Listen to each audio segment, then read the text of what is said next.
गिरिवरधारी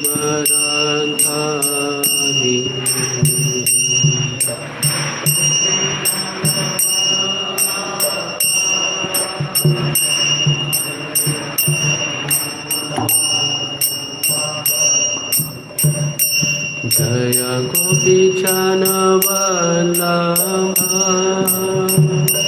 जय गिरिवरधारी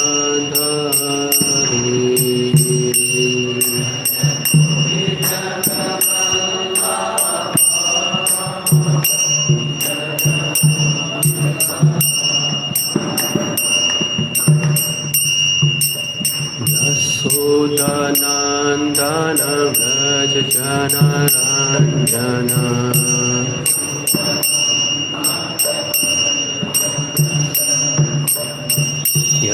यशोदानन्दन व्रज जनरञ्जन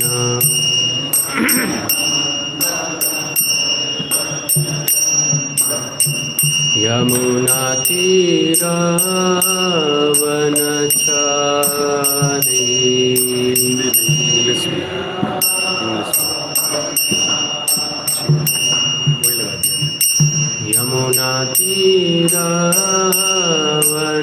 यमुनातीरवनचारी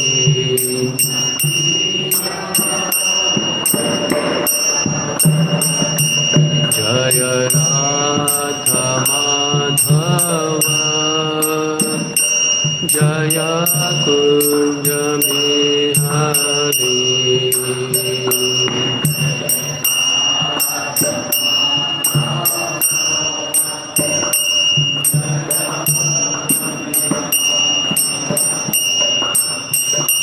जय गोपीजनवल्लभा जय गिरिवरधारी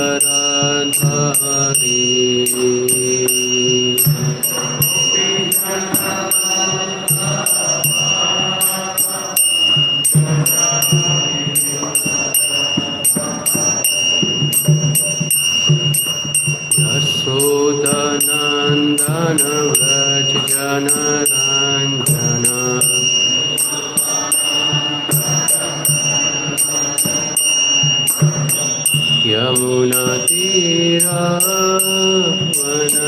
यमुनातीरवनचारी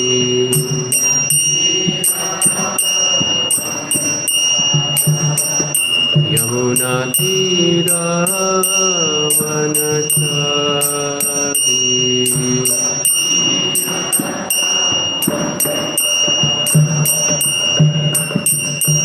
हरे Krishna Krishna Krishna Hare Hare Hare Ram Ram Ram Hare Hare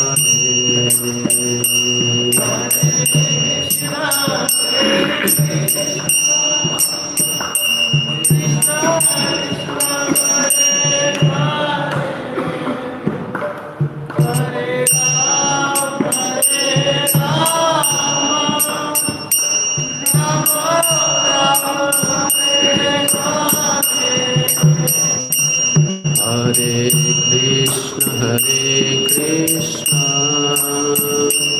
Krishna Krishna Hare Hare Hare Ram Ram Ram Hare Hare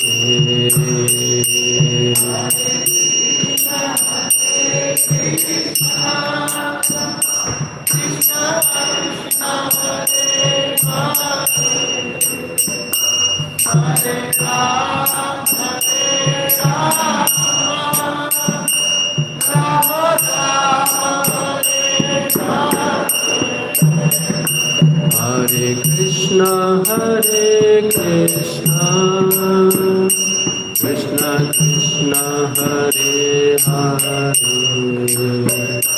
Hare Ram, Ram Ram, Hare Hare.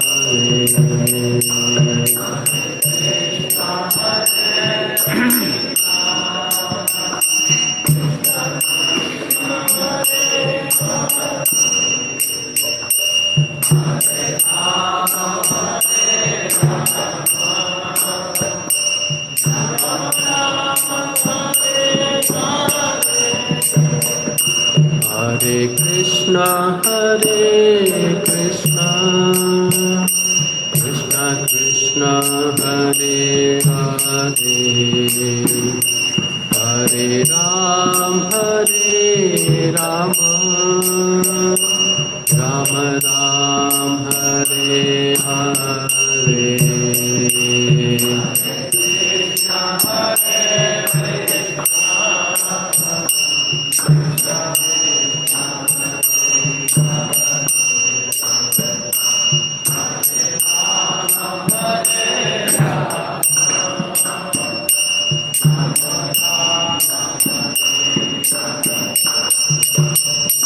Hare Krishna, Krishna Krishna, Hare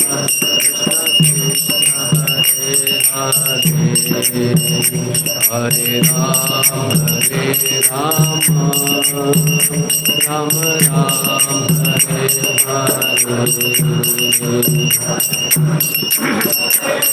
Hare Krishna, Krishna Krishna,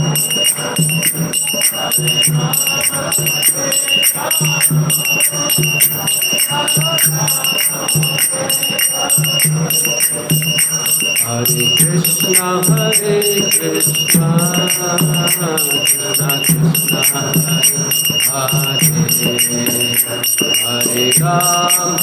Ram,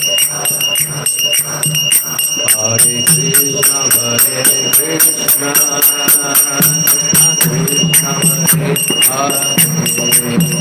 Hare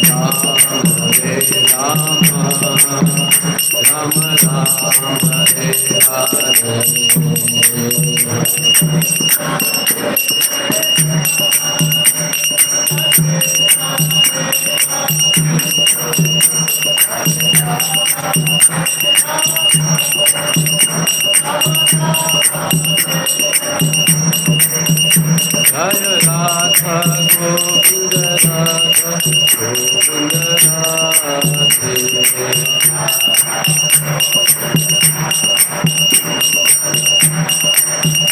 Jaya Radha Govinda Radha Govinda Radhe,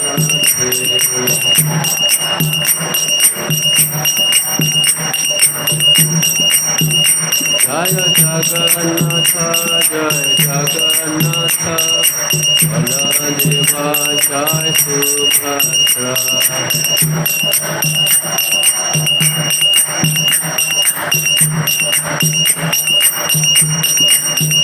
Jaya Gauranitai, Jaya Gauranitai, Gauranitai, Jaya Gauranitai.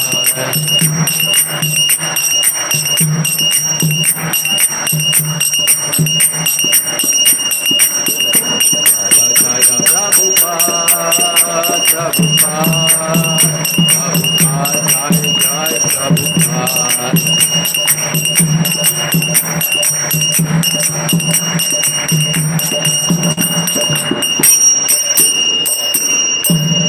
Jai Om Vishnupada Brahmans Parivijagacharya Sus His Divine Grace A.C. Bhaktivedanta Swami Srila Prabhupada ki Anand Koti Vaishnav ki Namachar Srila Haridas Thakur ki Samved Gaur Bhaktavind ki. All glories to Samal devotees, all glories to Samal devotees, all glories to Samal devotees, all glories to Guru and Gaurang Srila Prabhupada ki Jai.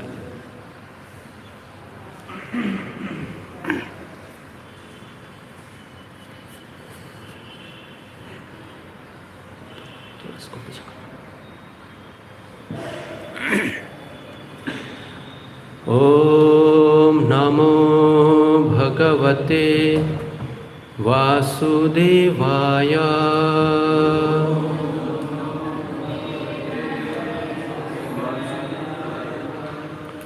ओम नमो भगवते वासुदेवाय।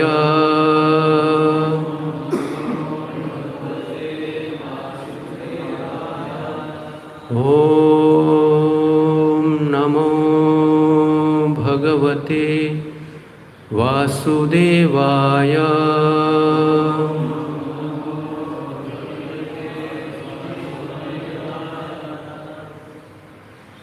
हरे कृष्ण। आप सभी का आज के सत्र में स्वागत है।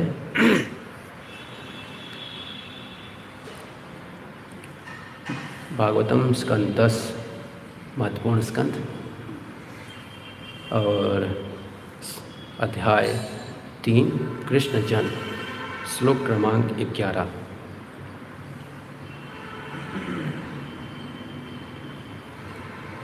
सा विस्मयोत्फुल्लविलोचनो हरिं सूतां विलोक्या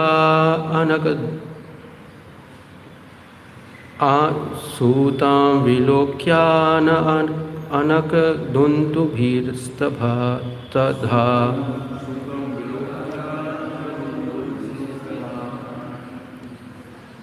कृष्णावतारो स्वसंभ्रमोऽस्पृशन्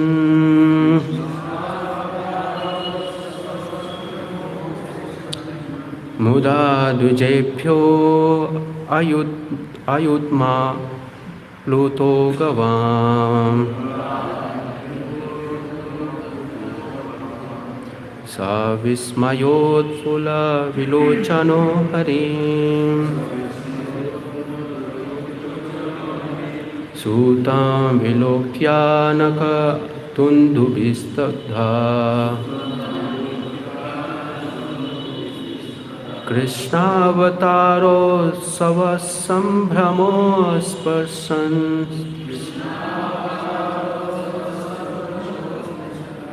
मुदा द्विजेभ्यो अयुत्म आप्लुतो गवाम्।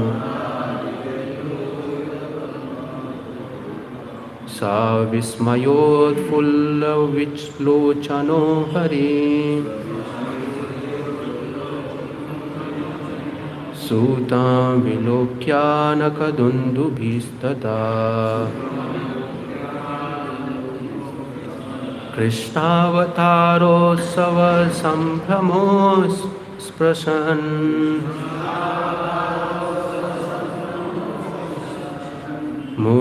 मुदा द्विजेभ्यो अयुत्तम आप्लुतो गवाम्।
माता जी।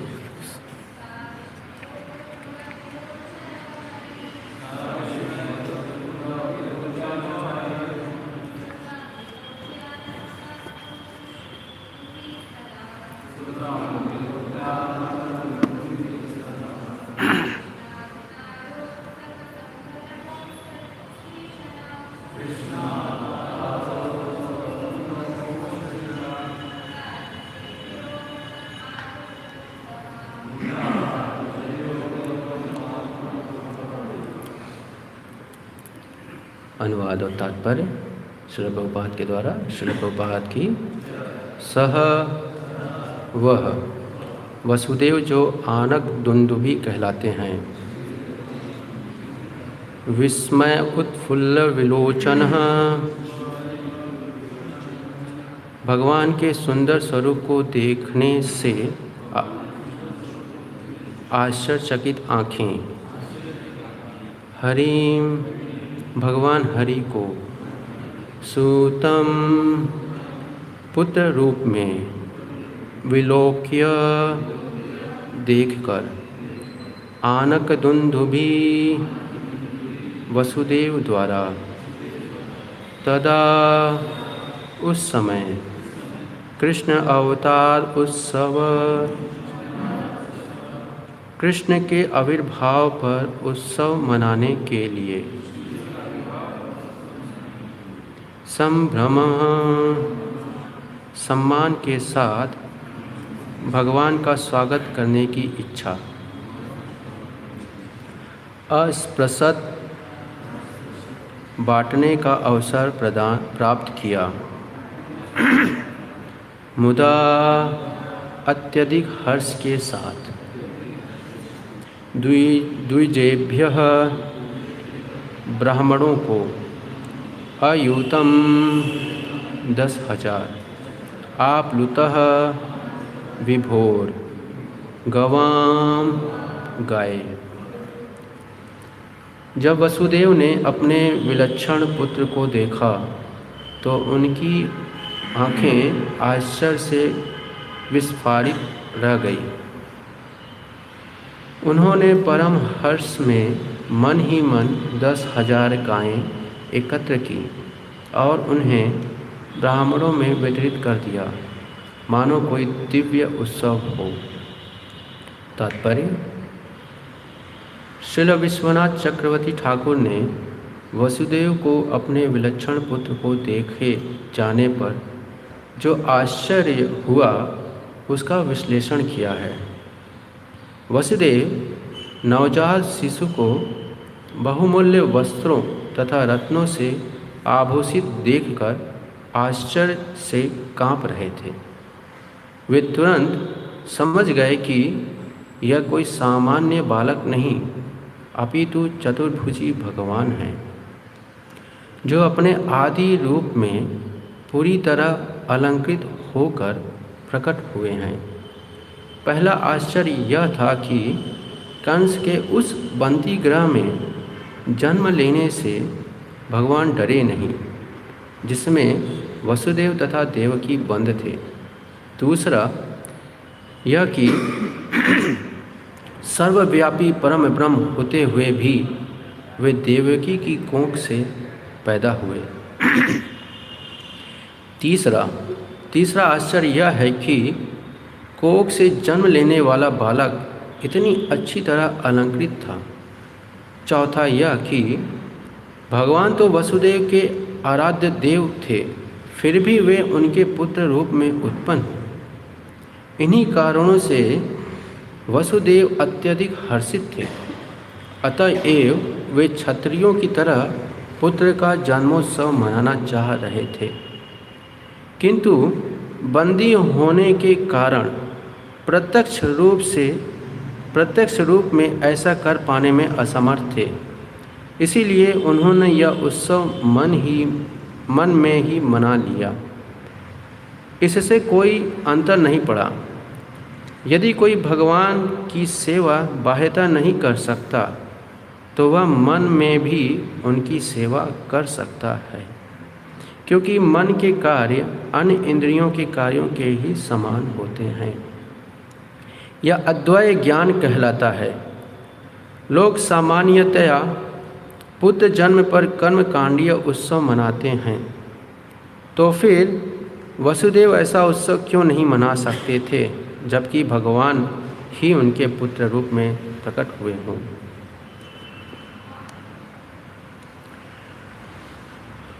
ओम अज्ञानतिमिरान्धस्य ज्ञानाञ्जनशलाखया चक्षुर्मिलितं येन तस्मै श्रीगुरवे नमः। श्रीचैतन्यमनोभीष्टं स्थापितं येन भूतले स्वयं रूप कदा मह्यं ददाति स्वपदान्तिकं। वन्देऽहं श्रीगुरुं श्रीयुतापत्कमलं श्रीगुरुं वैष्णवांश्च। श्रीरूपं साग्रजातं सगण रघुनाथान्वितं तं सजीवं सावैतं सावधूतं परिजनसहितं कृष्णचैतन्यदेवं श्रीराधाकृष्णपादान् सगण ललिता श्रीविशाखान्वितांश्च। हे कृष्ण करुणा सिंधु दीनबंधु जगतपते गोपेश गोपिका कांत राधाकांत नमस्तुते। तप्त कांचन गौरांगी राधे वृंदावनेश्वरी कृष्णभानुसुते देवी परमामि हरिप्रिये। वाञ्छाकल्पतरूपस्य कृपा सिन्धुभ्येव च पतितानां पावनेभ्यो वैष्णवेभ्यो नमो नमः। जय श्री कृष्ण चैतन्य प्रभु नित्यानंद श्री अद्वैत गदाधर श्रीवासादि गौर भक्तवृंद। हरे कृष्णा कृष्णा कृष्णा हरे हरे, हरे राम राम राम हरे हरे। नमो ओम विष्णुपादाय कृष्णप्रेष्ठाय भूतले श्रीमते भक्तिवेदांत स्वामिनिति नामिने। नमस्ते सरस्वते देवे गौरवाणी प्रचारिणे निर्विशेष शून्यवादी पाश्चात्य देशतारिणे। पंचतत्वात्मकं कृष्णं भक्तरूपस्वरूपकं भक्त्यावतारं भक्त्याखं नमामि भक्तिशक्तिकम्।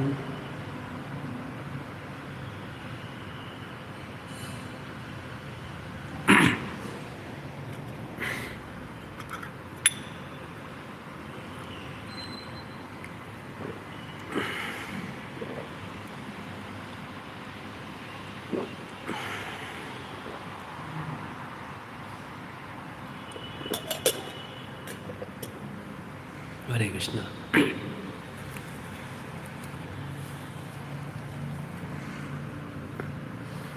तो आज का श्लोक जो है, इस श्लोक में भगवान का जन्म जब हो रहा है तो वसुदेव का क्या भाव है भगवान के प्रति, इस पर व्याख्या किया गया है। श्लोक अगर हम पढ़ें तो ऐसे सरल भाव में पढ़ें तो एक ख़त्म हो गया कि भगवान प्रकट हुए, वसुदेव देखे और बहुत आश्चर्यचकित हो गए, और फिर मन ही मन जो है उन्होंने क्षत्रिय थे इसलिए मन ही मन दान कर दिया। लेकिन ये पर्याप्त नहीं है। इसमें वसुदेव जिस प्रकार से उनकी स्थिति है, कारागार में बैठे हैं, और जो हर्ष है, जो भगवान को रूप देखकर जो हर्ष उत्पन्न हुआ है, वो हर्ष कैसा है वो भी समझना बहुत ज़रूरी है। कि वसुदेव जिस स्त्री से विवाह किए और उसको जब अपने घर लेके आ रहे थे तो रास्ते में ही जो है कैलामिटी आ गई। पहला समस्या कि पत्नी के भाई ने अपने ही बहन का हत्या करने का प्रयास, उनकी पत्नी का हत्या करने का प्रयास किया। इतना समस्या कि ऐसा माहौल था कि सभी जो है बहुत आनंदित थे। अचानक एक आकाशवाणी होता है जिसमें कंस को अपने मृत्यु का भय प्रकट होता है, और उस भय के वजह से वो अपने बहन वसुदेव की पत्नी का वध करने का प्रयास करता है। और जो इतना आनंदित माहौल था वो जो है पूर्ण रूप से जो है शोक में परिवर्तित हो गया। अगर कोई व्यक्ति हो विवाह करे और विवाह करते ही जो है पहला साथ इस प्रकार से हो, तो सबसे पहले कोसते हैं उस स्त्री को कि ये जो है अशुभ है इस परिवार के लिए।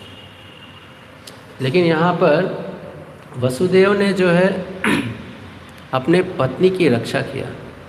अब किस प्रकार से रक्षा किया? बहुत बुद्धिमानी से। अगर उसके वो संदर्भ अगर आपने पढ़ा होगा तो बहुत ही बुद्धिमानी से जो है कंस को क्रोध शांत किया और उसे आश्वासन दिया। आश्वासन तभी जो है कंस स्वीकार कर पाया क्योंकि वसुदेव के चरित्र को जानता था कि वसुदेव अपने वचन से पीछे नहीं हटते। इसीलिए कंस को थोड़ा सा जो है कह सकते हैं कि बैक बेंच पे जाकर रुका। फिर कारागार में गए। लॉन्ग स्टोरी इन शॉर्ट, फिर वसुदेव और उनकी पत्नी दोनों कारागार में डाल दिए गए। कारागार में उनके 6 पुत्र जन्म लिए और 6 पुत्र का वध हो गया। 7वां पुत्र जन्म लिया, वो एक योग माया के माध्यम से जो है कहीं और जन्म ले लिया। तो ये 8वां पुत्र जो जन्म लिया है, इसके पहले तक जो है वसुदेव के हृदय में बहुत सारी एक्सपीरियंस के इमोशंस डेवलप हो चुके हैं। जैसे हमारे भी जीवन में भी बहुत सारे एक्सपीरियंस होते हैं, तो उसके भाव जो है कैरी करते हुए चलते हैं। भाव वो कैरी होते हुए चलता रहता है हमारे जीवन में, और वो भाव जो है अगर अनप्लीजिंग है तो हमारे चेतना पर उसका प्रभाव पड़ता है। ये जिस प्रकार का भी भाव है वो जो है कैरी होते रहता है, और उस प्रकार से हमारी थिंकिंग, फीलिंग, विलिंग सब चेंज होता है या प्रभावित होता है। तो वसुदेव के जीवन में 6 पुत्रों का वध हुआ है कारागार में। वो भी राजा थे। ऐसे स्त्री के साथ विवाह किए कि जो है कारागार में जीवन व्यापन करना पड़ रहा है। अगर एक भौतिक दृष्टिकोण से बता रहे हैं, लेकिन वसुदेव जो है एक चरित्रवान व्यक्ति हैं। कौन है हम जो है चर्चा करेंगे। तो वो जो है इमोशंस है, 6 पुत्र का वध जो है तुरंत हो गया है। जन्म लेते ही जो है वध हो गया। और वो क्षत्रिय पिता हैं। कौन से पिता हैं? क्षत्रिय पिता हैं। क्षत्रिय का स्वभाव क्या है? रक्षा। अपने पुत्रों का रक्षा नहीं कर पाए, जन्म लेते ही पुत्र मर गए, हत्या हो गई। तो समझने का यहाँ पर प्रयास हमें करना चाहिए कि वसुदेव किस परिस्थिति में है, वसुदेव का हृदय किस प्रकार से है। पुत्र मोह सबको है। भौतिक अगर दृष्टिकोण पे देखें तो पुत्र मोह सभी को है। किसी का अगर बालक जो है अगर ज़्यादा भक्ति करने लगता है घर पे, अनुभव बता रहा हूँ, तो घर में लोगों को बहुत डर उत्पन्न हो जाता है। कैसा डर उत्पन्न होता है कि ये बच्चा जो है दूर हो जाएगा। अगर बच्चा जो है रात को 11 बजे के बाद 1 बजे या 2 बजे आए और हिलते डुलते आए तो उतना डर नहीं लगता लोगों को, घर में आ रहा है। लेकिन अगर वो जो है सुबह 4 बजे मंदिर आने लगे और 9 बजे सोने लगे, इतना डर उत्पन्न हो जाता है। ये है क्या? ये पुत्र मोह है। और फिर वही पुत्र जो रात को 2 बजे आता है उसको घर में बना के रखा है, और फिर वही पुत्र जो है घर से निकाल देता है, तो उतना कष्ट नहीं होता। जब वही पुत्र सुबह 4 बजे उठ के मंदिर आता है और अपना जीवन जो भगवान को दे देता है, तो बहुत कष्ट होता है। इतना कष्ट होता है कि आंदोलन करने लगते हैं। मंदिर में आएंगे, पूरी सेना लेकर आएंगे, है ना, बटालियन लेकर आएंगे, गांव वाले चलो मंदिर में अटैक करना है। हुआ क्या है, बच्चे का जो है ब्रेन वॉश कर दिया है। तो गलत क्या किया है, ब्रेन ही तो वॉश किया है, और कितना ज़रूरी है। नहीं तो वो रात को जो है दारू पी के घर आता है और जो है माता को पिता को कष्ट देता है। वो सहन है, वो ठीक है, लेकिन ज़्यादा सम्मान करने लगे घर में तो डर लगने लगता है। बहुत सारी समस्याएं हैं। तो ये कारण क्या है, पुत्र मोह। तो भौतिक दृष्टिकोण पे जो इतना पुत्र मोह है, यहाँ वसुदेव 6 पुत्र जन्म लेते ही जो है मृत्यु प्राप्त कर गए। कितना पीड़ा होता होगा उनको।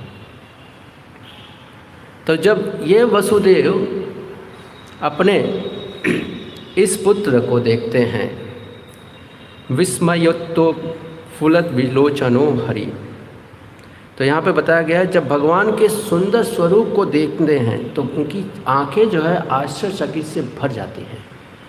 तो सोचिए कैसा आश्चर्य होगा कि शुरू के जो 6 पुत्र हैं थोड़ा सा दर्शन प्राप्त किया और चले गए। 7वें पुत्र को समझ ही नहीं पाए, क्योंकि वो बलराम है। बलराम को कौन समझेगा, समझने का प्रयास भी नहीं कर पाएंगे। और ये 8वां पुत्र जो है इस रूप में प्रकट हुआ है। तो एक तरफ जो है इतना करुण ऐसा इमोशंस उनके पास है, और दूसरी तरफ देख रहे हैं उनके सामने, उनकी दृष्टि के सामने जो है पूरे ऐश्वर्य के साथ जो है पुत्र जन्म लिया है। कौन सा ऐश्वर्य है, कृष्ण अवतारो विलोक्यान। यहाँ पर एक बहुत अच्छा शब्द यूज़ किया गया है, हरिम। तो हरिम भगवान जो है अपने ऐश्वर्य में आ रहे हैं। कौन से ऐश्वर्य में, चतुर्भुज में आ रहे हैं। चतुर्भुज रूप में जो है जब अपने पुत्र को देखते हैं वसुदेव तो आनंद हो जाता है, ऐसा आनंद। अभी वो ऐसा आनंद तो हमें कभी अनुभव किए नहीं हैं, इसीलिए हमें समझ में आएगा नहीं। इसीलिए तो भक्त हमारे आचार्य कितना जो है तपस्या करते हैं, कितना भजन करते हैं कि वो आनंद को समझ सकें। जैसे माधवेंद्र पुरी का उदाहरण आपको देता हूँ। माधवेंद्र पुरी जो है वृंदावन में जो है वो सेटल थे। भगवान ने जो है उनके साथ एक लीला किया और वृंदावन गोवर्धन में उनको सेटल किया। फिर उनके स्वप्न आया उनको एक कि जो है मुझे बहुत गर्मी लग रही है, तो मेरे लिए चंदन जो है मलय पर्वत से जाओ, वहाँ से जो है चंदन लेकर आओ। और माधवेंद्र पुरी जो है पूरे मार्ग को वृंदावन से लेकर जो है मलय, जो ये आपका इस समय उड़ीसा में आता है ना, उड़ीसा में आता है, तो वहाँ तक पैदल गया। वो कौन सी अवस्था में, वृद्धावस्था में पैदल जाते हैं। कितना संघर्ष करना होता है, बीच बीच में कितनी बाधाएं आती हैं। और एक बहुत बड़ी बाधा आती है कि सम्मान की बाधा आती है कि उनको जो है उनके पीछे लग जाती है सम्मान। न्यूज़ चैनल जो है रातों रात जो है वो जो है पूरे टॉक ऑफ टाउन हो गए, और वो ये जो है उनके लिए बहुत बड़ी समस्या बन गई। हमारे लिए तो बहुत अच्छा लगता है ना। आप रात को सोएं और सुबह मंगला आरती में उठें और मंगला आरती में आप आएँ, अगर आपके पीछे पीछे जो है न्यूज़ चैनल वाले भी आ जाएं तो, और जो है फ़ोटो खींचने लगें, तो चेहरे पे कितनी मुस्कान आती है ना। पूरा चेतना बदल जाता है कि अब तो मैं हीरो हो गया हूँ, सुपर स्टार हो गया हूँ, एटलीस्ट 3 स्टार हीरो तो हो गया हूँ। ऐसी भावनाएं आने लगती हैं। लेकिन माधवेंद्र पुरी तुरंत जो है वो डर गए, ये क्या हो रहा है मेरे साथ।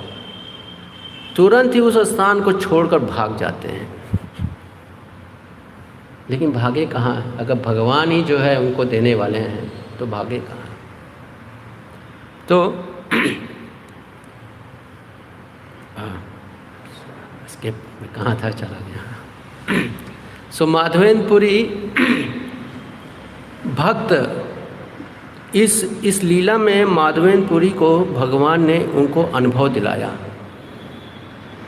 क्या अनुभव दिलाया?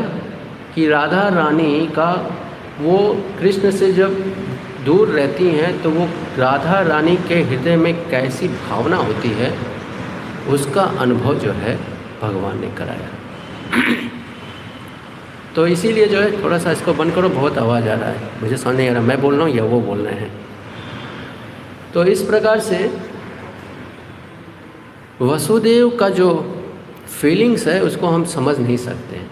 उसको कौन समझ सकता है? केवल आचार्यगण ही समझ सकते हैं। तो आचार्यों की कृपा से, उनके साहित्य से हम जो है समझ पाते हैं, थ्योरेटिकली हम समझ पाते हैं कि हाँ, कि उस समय वसुदेव की भावना क्या थी, किस प्रकार से आश्चर्यचकित थे, ये सब जो है हमें पता चलता है। इसको और अच्छी तरह से समझने के लिए जो है सेम एग्ज़ाम्पल जो है हमें चैतन्य महाप्रभु की लीला में भी मिलता है। जब चैतन्य महाप्रभु जन्म लेते हैं तो उस समय का वृत्तांत भी जो है कुछ इसी प्रकार से है। तो वहाँ से जो है हम थोड़ा सा समझने का प्रयास करते हैं कि किस प्रकार से भगवान जब जन्म लेते हैं या भगवान जब भक्तों के बीच में आते हैं तो भक्तों के बीच में क्या भावना होती है, क्या होता है, वो सब चीज़ें जो है हमें देखने को मिलेगा।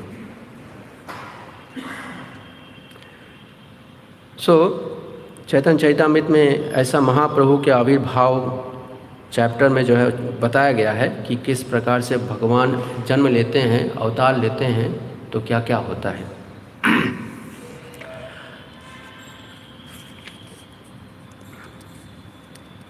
तो सबसे पहले यहाँ पर बताया गया है श्री सची जगन्नाथ श्री माधवपुरी केशव भारती आर श्री ईश्वरपुरी अद्वैत आचार्य आर पंडित श्रीनिवास आचार्य रत्न विद्यानिधि ठाकुर हरिदास। तो भगवान जब चैतन्य महाप्रभु के रूप में प्रकट होने वाले होते हैं तो उसके पहले जो है अपने भक्तों को आग्रह करते हैं कि पहले आप जाइए, आप जो है भूलोक पे जाइए, अवतार लीजिए। तो क्या किन किन को बोलते हैं? श्री सचीदेवी, जगन्नाथ मिश्र, माधवेंद्रपुरी, केशव भारती, ईश्वरपुरी, अद्वैत आचार्य, श्रीवास पंडित, आचार्य रत्न, विद्यानिधि और ठाकुर हरिदास। तो भगवान जो है इन सबको पहले भेज देते हैं, जाइए आप हमारे लिए जो है व्यवस्था कीजिए, हम अवतार लेने वाले हैं। फिर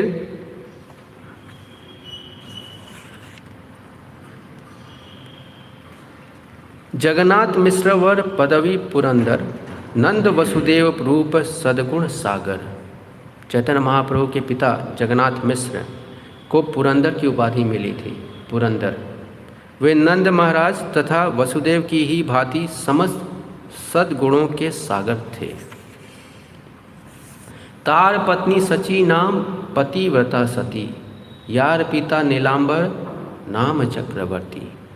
उनकी पत्नी श्रीमती सची देवी सती स्त्री थी और अत्यंत पतिव्रता थी। सची देवी के पिता का नाम नीलांबर था तथा उनका कुल नाम चक्रवर्ती था। फिर राड़ देशे जन्मिला ठाकुर नित्यानंद, गदादस पंडित गुप्त मुरारी मुकुंद। राड़ देश बंगाल का वो भाग है जहाँ गंगा दिखाई नहीं पड़ती। उसी राड़ देश में नित्यानंद प्रभु, गंगादास पंडित, मुरारी गुप्त तथा मुकुंद ने जन्म लिया।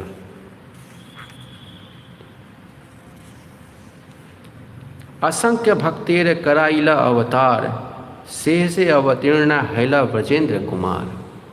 व्रजेंद्र कुमार भगवान कृष्ण ने सर्वप्रथम असंख्य भक्तों को प्रकट होने दिया और अंत में वे स्वयं प्रकट हुए। तो ऐसे ही भगवान कृष्ण भी जो है ऐसे ही अवतार लिए। भगवान कृष्ण कैसे? पहले जो है अपने गोलोक के सभी गोलोकवासियों को जो है, वृंदावन वासियों को जो है भूलोक पे जो है भेजे, जाइए आप जन्म लीजिए, वहाँ अवतार लीजिए। कोई जो है अलग अलग रूप में आए, जैसे पिता के रूप में, पत्नी माता के रूप में, सखाओं के रूप में, वात्सल्य रस में जो लोग हैं सब लोग जो है पहले से आए, फिर आकर जो है भगवान के लिए जो है व्यवस्था कर रहे हैं। प्रभुर आविर्भाव पूर्व यत वैष्णवगण अद्वैत आचार्येर स्थाने करेन गमन। श्री चैतन्य महाप्रभु के प्रकट होने के पूर्व नवद्वीप के सारे भक्त अद्वैत आचार्य के घर में जुटा करते थे। तो अद्वैत आचार्य के घर में जुटकर जो है नाना प्रकार से जो है आनंद लिया करते थे। क्या? गीता भागवत कहे आचार्य गोसाई, ज्ञान कर्म निंदी करे भक्ति न बढ़ाई। तो वैष्णव की इन सभाओं में अद्वैत आचार्य भगवत गीता तथा श्रीमद् भागवत सुनाया करते थे, जिसमें वे दार्शनिक चिंतन तथा सकाम कर्म की निंदा करते और भक्ति की सर्वश्रेष्ठता स्थापित करते थे।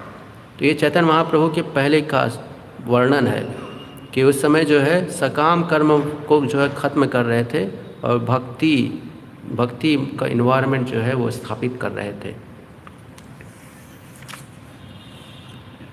तार संगे आनंद करे वैष्णवे रंगण, कृष्ण कथा कृष्ण पूजा नाम संकीर्तन। सारे वैष्णव अद्वैत आचार्य के घर में सदैव कृष्ण के विषय में बातें करने, कृष्ण की पूजा करने तथा हरे कृष्ण महामंत्र का कीर्तन करने में आनंद का अनुभव करते थे। तभी चैतन्य महाप्रभु आए नहीं है, व्यवस्था हो रहा है, देखिए। लेकिन यहाँ आगे बहुत महत्वपूर्ण है, यहाँ पर दिखाता है कि अद्वैत आचार्य का हृदय क्या है। किंतु सर्वलोक देखी कृष्ण बहिर्मुख, विषय निमग्न लोक देखी पाय दुख। यहाँ बता रहे हैं भगवान के भक्त का हृदय क्या है। किंतु श्री अद्वैत आचार्य को पीड़ा होती है जब वे देखते हैं कि सारे लोग कृष्ण भावनामृत से रहित हैं और मात्र भौतिक इंद्रिय भोग में डूबे हुए हैं। आते हैं प्रवचन सुनने, आते हैं भगवद गीता क्लास, भागवतम क्लास, लेकिन एट द एंड वही करते हैं जो उनकी इच्छा है। जैसे मुझे जब मैं जॉब करता था तो मेरा एक कलीग था, मैं यहाँ से था, वो जो है साउथ इंडिया से था, कहीं और हम लोग जॉब कर रहे थे। तो हमारी उसकी जो चर्चा होती थी, तो उसका एक प्रश्न ये नहीं था, उसका एक स्टेटमेंट था। स्टेटमेंट ये था कि भगवान राम ने मांस खाया था। जब वनवास में थे तो भगवान राम ने मांस खाया था, वो उसका स्टेटमेंट था। और उसको मैं समझाने के लिए काफ़ी मेहनत करता था मैं, है ना, काफ़ी समय भी लगता था, समझाना होता है ना, बहुत मेहनत लगता। तो पहले दिन डिस्कस हुआ, 2-3 दिन डिस्कस हुआ, तो 3 दिन के बाद जो है थोड़ा सा उसने समझा, हाँ भगवान ने मांस नहीं खाया। फिर 1 हफ्ता के बाद जो है फिर वही प्रश्न, क्या बोलता है, नहीं भगवान ने मांस खाया था। अभी 3 दिन हमने मेहनत किया है उसको समझाने के लिए, 3 दिन के 1 हफ्ता के बाद जो है फिर से उसकी बुद्धि वहीं आ जाती है, नहीं भगवान ने मांस खाया। फिर मुझे 3 दिन लगते हैं उसको समझाने में।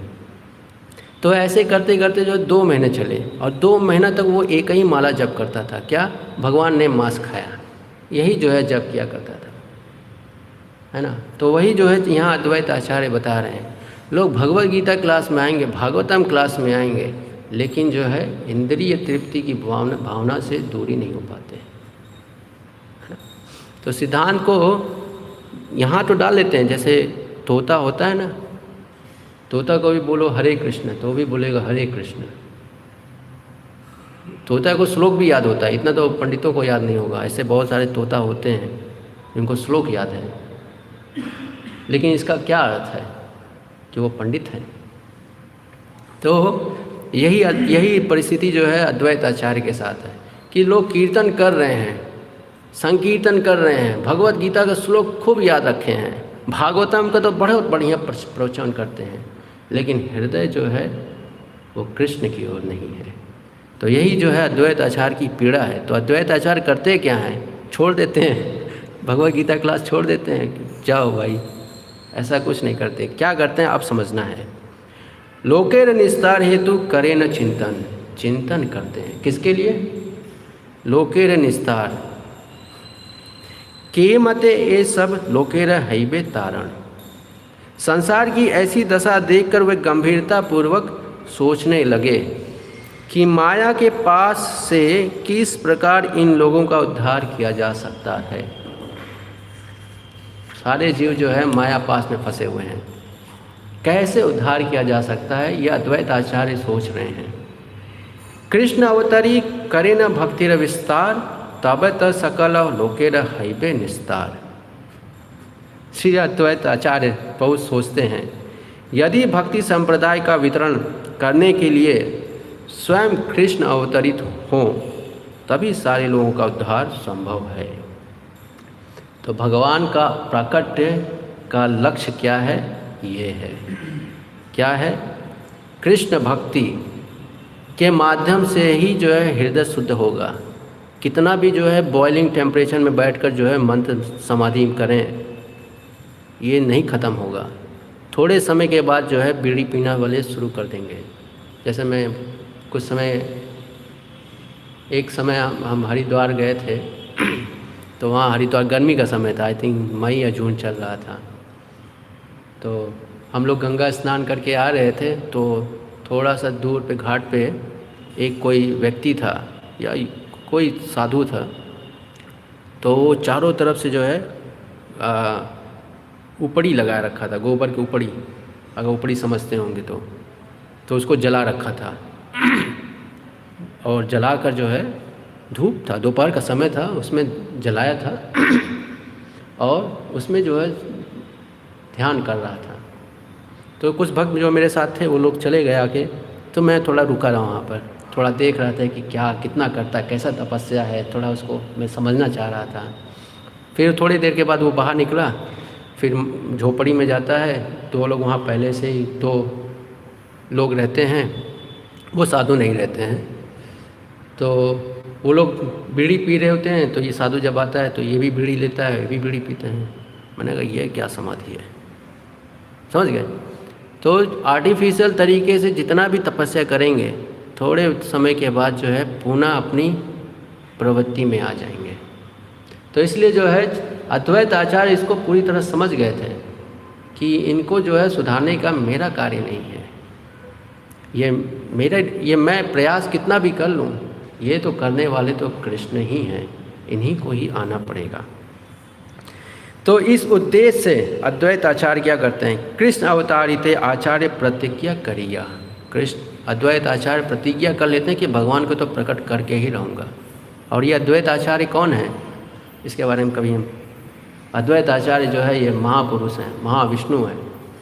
महाविष्णु अगर आप लोग जानते होंगे, महाविष्णु। कृष्ण पूजा करे तुलसी गंगा जल दिया। तो कृष्ण की आराधना जो है तुलसी और गंगा जल से अर्पित करके भगवान की आराधना शुरू की। कृष्ण आह्वान करे सघन हुंकार, हुंकारे आकृत हैला ब्रजेंद्र कुमार। उन्होंने जोर जोर से हुंकार करके भगवान कृष्ण को प्रकट होने के लिए आमंत्रित किया और उनकी बार बार की हुंकार से कृष्ण अवतरित होने के लिए आकृष्ट हुए। तो ये जो है हमारे आचार्यगण जो है भगवान को इस प्रकार से प्रकट करते हैं, हुंकार करते हैं। अब हुंकार का क्या अर्थ है, एक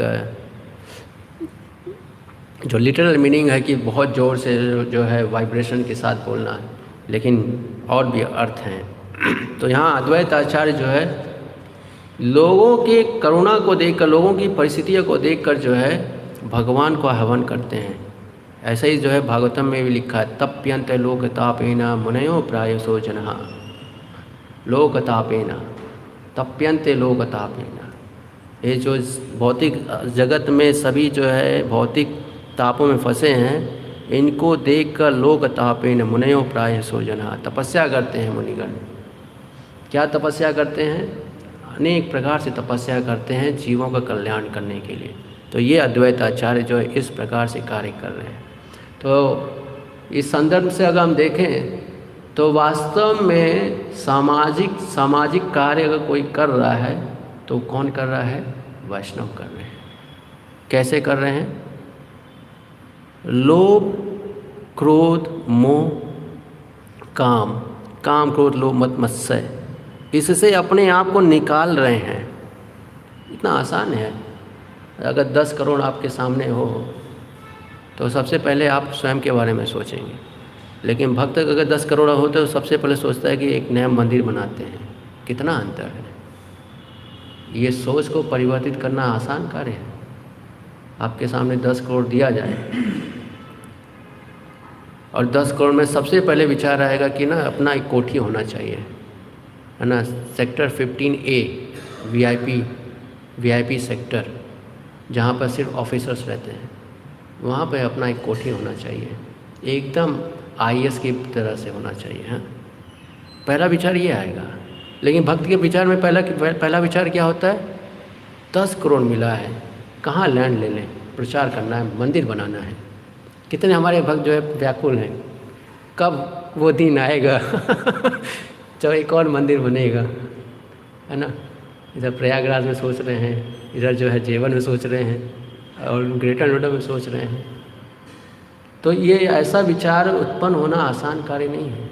इसके लिए जो है बहुत तपस्या करना पड़ता है। अपने विचार को परिवर्तित करने के लिए कृष्णानुशीलनम, ये करने के लिए बहुत तपस्या करना होता है। क्या है तपस्या? सबसे पहला तपस्या है इंद्रिय त्याग, इंद्रिय भोग की वांछा से त्याग। यह पहला स्टेप है, ये आखिरी स्टेप नहीं, ये पहला स्टेप है, जहाँ पर अपने इंद्रिय भोग की वांछा को खत्म कर दिया, अग्नि में स्वाहा कर दिया। तो ये इसके बाद जो है वैष्णव बनते हैं। इसके पहले तो मनुष्य होते हैं। वैष्णव और मनुष्य में ये अंतर है, वो भोग करने की भावना जो है त्याग कर चुका होता है, वो वैष्णव कहलाता है। तो इसीलिए जो है सार्वभौम भट्टाचार्य अपने श्री चैतन्य स्तोत्र में बहुत अच्छा बताते हैं। संसार सर्पदष्टा नाम उचितना कलौ युगे औषधम भगवान नाम श्रीमद् वैष्णव सेवनम। इस संसार में लोगों को अपनी भौतिक कष्टों से, भौतिक पीड़ा से या भौतिक माया जाल से बाहर निकलना है तो ये 2 औषधि उनको लेना पड़ेगा। पहला है श्री भगवान नाम, श्री भगवान नाम। भगवान नाम तो सबको मालूम है, लेकिन सार्वभौम भट्टाचार्य जो दूसरी बहुत महत्वपूर्ण मंत्र या औषधि बताते हैं वो श्रीमद् वैष्णव सेवनम। सोचिए वैष्णव कितना इम्पोर्टेंट है। वैष्णव के आश्रय में अगर कोई दिशा मांगता है तो वैष्णव कपटी नहीं होता। क्यों? क्योंकि वो हित में कार्य करेगा, वो व्यक्ति की कमजोरियों का दुरुपयोग नहीं करता, व्यक्ति की कमजोरियों को जो है दिशा देकर उसको मजबूत करता है। लेकिन अगर भौतिक जगत में अगर किसी के पास जाएं आप, तो आपकी कमजोरी उसकी असेट है। Your weakness is their assets. आप जितने कमजोरी अपनी दिखाओगे उतना आपका शोषण करेगा। डॉक्टर के पास जाओगे, डॉक्टर क्या करेगा? डॉक्टर आपका शोषण करता है। आपको अगर एक बीमारी होगी, छोटी बीमारी होगी, बोलेगा ये तो छोटी बीमारी, इसको जो है ये करना पड़ेगा और ये करने XYZ जो है ट्रीटमेंट करना होगा और उससे जो है पैसा बनाएगा। कहीं पर भी आप चले जाओ, इस भौतिक जगत में किसी भी व्यक्ति से आप कुछ भी गाइडेंस लेते हो, उसके पीछे क्या है? उसका लोभ। और जब भक्त के पास आते हैं तो भक्त जो है लोभ नहीं होता है। तो इतना परिवर्तन लाना आसान कार्य नहीं है। गले में कंठी लगा दिया, माथे में तिलक लगा लिया, माला लगा दिया, ये भक्त नहीं है। भक्त इसके अंदर है, जो अपने आप को बॉयल किया है, कितने समय तक बॉयल किया है, अपनी पर्सनल उपाधियों को त्याग किया है, तब जाके वैष्णव बनते हैं। तो जो है सार्वभौम भट्टाचार्य बता रहे हैं कि वैष्णव, और यही वैष्णव में जो उत्तम वैष्णव होते हैं वो भगवान के पार्षद होते हैं। तो ये पार्षद जो वसुदेव हैं, या अद्वैत आचार्य हैं, कितने महत्वपूर्ण व्यक्ति हैं। इनका हृदय कितना विशाल होगा कि लोगों की करुणा को देख रहे हैं और भगवान को आह्वान कर रहे हैं, आइए भगवान आप कीजिए। भौतिक जगत में व्यक्ति क्या सोचता है, this is a good opportunity to lead the society. Leader बनने का प्रयास करता है, नेता। आप सभी का नेता मैं बनूंगा। पूरा कन्वर्सेशन ऐसा ही चल रहा है पूरे समाज में, चाहे वो कोई भी पॉलिटिक्स हो, चाहे सोशियो पॉलिटिक्स हो, चाहे जियो पॉलिटिक्स हो, चाहे कल्चरल पॉलिटिक्स हो, इकोनॉमिकल पॉलिटिक्स हो, कहीं पर भी जाओ हर व्यक्ति भाषण यही दे रहा है, लोगों को इम्प्रेस इसीलिए कर रहा है कि लोग आइडेंटिफाई करें कि तुम्हारा नेता मैं हूँ। और व्यक्ति जो है वोट देता है, जो भी करता है, फिर बाद में उसका शोषण होता है। जिसको वो अपने वोट दिए वो शोषण कर रहा है। ज़बरदस्त मूर्ख समाज है। तो इसलिए ये समझना बहुत आवश्यक है, वसुदेव कौन है, मनुष्य और वसुदेव में क्या अंतर, ये समझना बहुत आवश्यक है। तब जाकर जो है भगवान की लीलाओं को समझ पाएंगे। भगवान की लीलाओं को समझने के लिए टेक्स्ट नहीं है, ये शास्त्र is not text, is a personified व्यक्ति, ये इज़ अ व्यक्तित्व है। व्यक्तित्व का अर्थ है जब आप उसके साथ बात करते हैं, संबंध बनाते हैं, तो आपका जो जिस प्रकार का संबंध होता है उस प्रकार से रिवील करता है। शास्त्र भी यही है। तो शास्त्र के साथ जिस प्रकार का आपका संबंध होगा, जिस प्रकार की चरित्र शास्त्र को सामने रखेंगे, उस चरित्र के साथ शास्त्र के साथ संबंध बनाएंगे, शास्त्र जो है रिवील करता है। तो ध्यान से समझना है कि शास्त्रों को रट लेना पंडित तो हो सकता है, लेकिन वैष्णव बनने के लिए जो है इस शिक्षाओं को अपने जीवन में उतारना पड़ता है।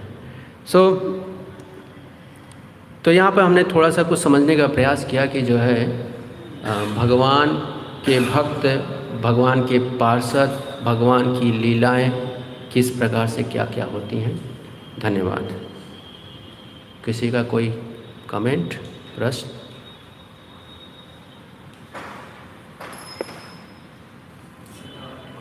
धन्यवाद। जगत गुरु श्रील प्रभुपाद की जय। गौर प्रेमानंद जी।